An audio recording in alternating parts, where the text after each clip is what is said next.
अस्सलामुअलैकुम वरहमतुल्लाहि वबरकातुहू। नजरीन, इस्तकबाल है, स्वागत है आपका viral news live studio Jalgaon, Maharashtra, India में। मैं आपका मेजबान मुफ्ती मोहम्मद हारून।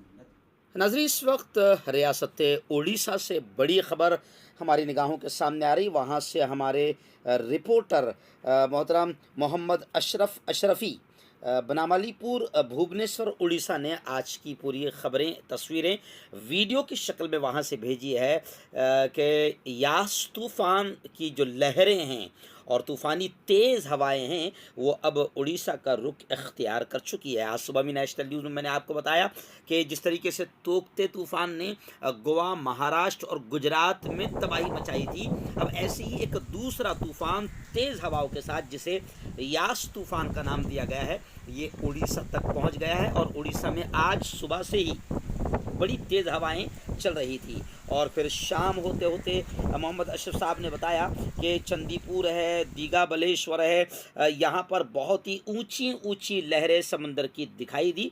और नुकसानात का अंदाज़ा तो फ़िलहाल अभी सामने नहीं आया है। ये अभी की फ़िलहाल ब्रेकिंग न्यूज़ है। आप देख सकते हैं कि किस तरीके से समंदर में लहरें उठ रही है और साहिल समंदर पर बाकायदा लोगों को माइक के ज़रिए से अनाउंसमेंट भी किया जा रहा है और उनको इस तूफ़ान से दूर रहने की और अपने घरों में जाने की अपील भी की जा रही है।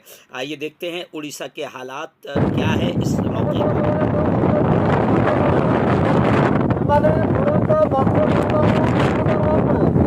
प्रशासन विभाग तरफ सूचना जारी